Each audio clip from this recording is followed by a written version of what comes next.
Балбын мөрдөнг чөтгөр аваасай.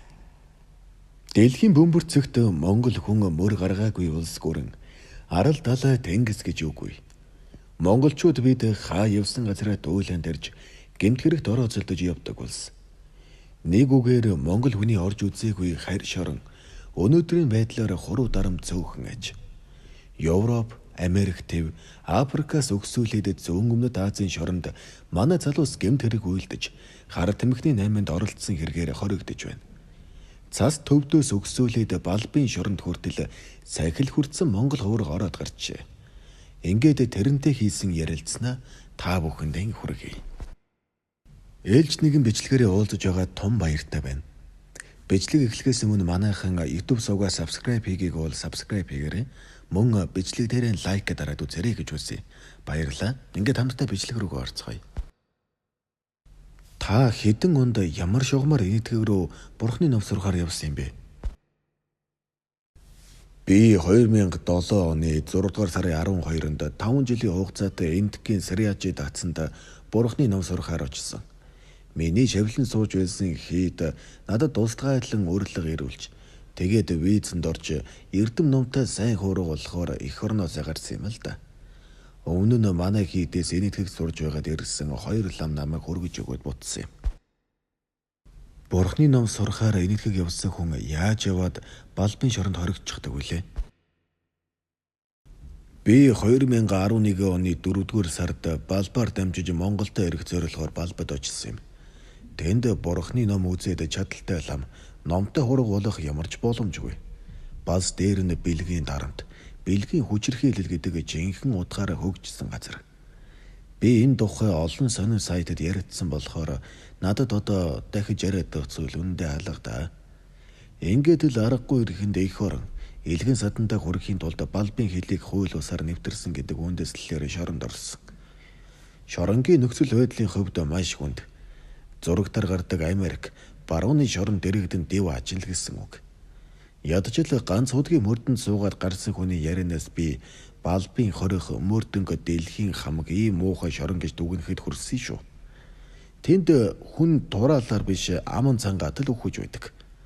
Ер нь буддын шашинтай бал булсын хувьд хөгжилгүй, ард түмэнд боловсролгүй, бас ядуур бол гуйламжлал ихтэй болсон юм билээ. Шууд энтгэхээс ирэх боломж байгаагүй мó? Яагаад заавал балбаар дамжих болсон юм? Гүй, заавал балбаар дамжих шаардлага байхгүй л дээ. Буцах зардал хэзүүцсэн. Уул нь энтгэхээс шууд ирэх ёстой. Тэнд байх хугацаанд 1 жил болоод цагдаагийн газарт бүртгүүлдэг юм. Энтгэхээс гарахад нисэх онгоцны буудал дээр тэр бүртгэл хийлгсэн эсхийг шалгаад хийлгээгүй тохиолдолд шууд хордог юм л да. Миний хувьд 3 жил болохтой нэг ч удаа бүртгэл хийлгэж чадаагүй юм. Яагаад? Нэг удаа бүртгүүлэхэд $250 байдаг. Энэ бүртгэл төлбөр төлөөсгүй хийгдэх ёстой ч цагдаа нь энэ мөнгийг хахуул маягаар авдаг юм билээ. Мөнгөгүй улмаас энэ бүртгэлээ хийлгэж чадаагүй л дээ. Би тэнд намол сурахаас биш ажил хийж мөнгө олох боломжгүй шүү дээ. Тийм болохоор бүртгэлээ хийлгээгүй тохиолдолд нутаг руугаа буцах ямар арга зам байна гэдгийг хайсан л да. Тэгээд тэнд байдаг монголчуудаас асуусан чинь чи балбаар дамжаад яв. Газраар явбал чамд ямар нэгэн шалгалт байхгүй гэсэн. Тэгээд л балбаар дамжиж Монголдо ирэх гэж яваад л тэр. Энэтхэгт сурсан сургуульд чинь хэр олон монгол хүүхэд байсан бэ? Яг миний сурж байсан сургуульд бол 70 гаруй монгол хүүхэд байгаа. Тэдэн дунд бүртгэлийн хийлгээгүй хүүхдүүд бас байгаа юу? Надаас өмнө нь байсан юм шиг байлээ. Гэхдээ тэд газраар дамжаад гарч ирсэн. Одоо ихэвчлэн бичиг баримтын зөрчилгүй хүүхдүүд үлдсэн гэсэн. Та сурж байгаа сургуульдаа би Монгол руугаа явлаа гэж хэлсэн үү? Хуваараа явж байгаа учраас хэлж яриаггүй. Байраа сургуульдаа хүлээлгэж өгөөгүй. Дэрэгдэх лам нартай нутаг үзлээ гэж хэлээд байр хэрэгтэй бол аваарай гэдэл орхичихсан. Урилгаар очсон та нарыг яг хариуцаж яаж ийж байна гэж асууж санаа тавьдаг хүн байхгүй юм уу те? Тийм л дээ. Гэрээсээ ирсэн мөнгө аваад нэг төвд ламаар хэлмэрч хийлгэж балбад очсон ч хуйлгтуулчихсан. Балбад очиод тэр хүүхдээс салсан. Тэгээд 4 сарын 12-нд Бээжин явах онгоцны тийг завсан юм. Нисэх хугацаагаа хүлээж байхдаа нэг монгол хүнтэй танилцсан юм. Тэр ах балбад ангаах эрдэм сурахаар ирсэн гэж өөрийгөө танилцуулсан. Бид хоёр хэд хоног нэг газар цуг амьдарсан юм л да. Гэтэл тэр хүн миний бүх мөнгийг хулгайлаад алга болсон. Нисэх өдрөө онгоцны буудлын дээр очсон чинь авсан плетийг хуурамч байна гэд нисэж чадаагүй. Тэгээд мөнгө ч үгүй юу ч үгүй болсон болохоор балбын эчин сайдын яамд 2 ч удаа хандаж дуусламж хүсгээд монгол хүн байхгүй. Дуслах боломжгүй гэсэн. Мөнгөгүй байна уцаар яриулаач гэхэд мөн л боломжгүй гэсэн хариу сонссон юм. Яагаад таныг мөрдөнд хорсон юм? Гүй би нутагтаа ирэх мөнгө олох гэж ажил хийсэн юм л да. Тэгэж байтал балбад байх визний хугацаач дууссан. Тэгээд нэг өдөр гадуур явж байтал 3 цагтаа шуудал гүгэд ирсэн. Миний паспортыг үзээд визний хугацаа чинь дууссан юм байна гэдэг элчин сайдын яамд хүргэж өгсөн. Хамгийн гол нь визний хугацаа хэтрүүлсэн. Торгуулийн мөнгө $700 төлж чадахгүй учраас мөнгөө төлж дуустал шорон цуух ёстой гэд. Дашуурдаж хүч хэрэглээд л мөрдөнд хоригдсон доо. Тэгээд яаж Монгол руу холбоо барьж учир байдлаа ойлгуулж чадав?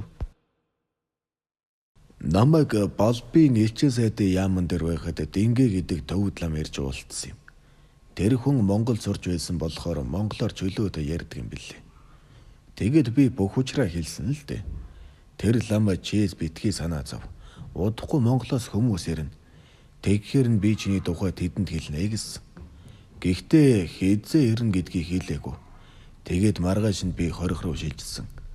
2 сарын дараа эргэлт ирсэн юм. Тэгсэн ТV телевизийн эм Буян Бадрах ах Дингэ лам гээд 3 хүн ирсэн. Тэд эргэлтийн цагаас хоцорч ирсэн болохоор 5-10 минутын хугацаа л өгсөн юм. Эм Буян Бадрах ахад бүх учраа хэлсэн. Тэгээд эм Буян Бадрах ах миний талаар телевиз вебсайтаар дамжуулж мэдээлэл задсан юм билээ. Харин Дорнод нутаг клубын ах эгч нар тэр мэдээллийн дагуу арга гэрийнхнийг минь ирж хайж намайг тэндээс авчрах ямар нэгэн арга чарга байгаа талаар асуудалж хандив цоглуулан таргуулын мөнгө онгоцны зардал гээд бүх зардлыг дааж намайг их нутагт минь авчирсан юм. Балбад амьдрах нөхцөл байдал хэр байсан бэ? Бараг л тэр улсын хувьд манай их орон шиг ирээдүй байхгүй дээ. Балбын дэргэд манай Монголын шорон жаргалын орол гэсэн үг. Бас балбад би бараг монгол хүнтэй таараагүй. Монгол хүн ер нь байдаг юм уу? Үгүй юм уу л гэж бодож явсан. Ганц монгол хүнтэй таарсан нь гайгаар мөнгийг минь аваад зугтчихсан юм да. Та тэгээд энэтхэгт байх хугацаанд Бурхны номонд хэр шамдаж байв? Харин оронд нэгэнтэл ном сурах гэж очсон болохоор өөрийгөө дайчилж хэрэг хэмжээнд хичээж сурсан. Гой цайн сурсан гэдгийг хийж мэдэхгүй. Гүй өөрөө өөртөө яаж үнэлэлт өгөх вэ? Тэнд сурж байгаа манай монгол ламнаар бусад ламнараас номдоо үнэхээр гаргууд сайн шүү энэ давшрамд хэлгээд. Ямар ч тач элэг нэгт ахын дүүсийнхээ буйнаар төрсөн нутагтаа эсэн минь дэргээд ирлээ. Цааш та яах бодолтой байна? Тийм шүү. Үнэхээр элэг нэгт ахын дүүсийнхээ буйнаар их орондоо эргээд ирлээ. Отгонбаатар ах нутгийн зон олны чинь хандив. Сэтгэлийн тэмээр чамайг тэндээс авч ирсэн шүү гэж хэлсэн. Отгонбаатар ах эм Буян Бадрах ах Дингэ лам нутгийн олон гээд талархлаа хийлэх хүн зөндөө байна. Цаашдаа үргэлжлүүлэн Бурхны номоо сурна гэж бодож байгаа. Нутгийн олныхоо итгэлийг хүлээсэн сайн лам болно доо. Би чинь удмын лам хүн. 11 жил Бурхны номын мөрөө хөөж явна.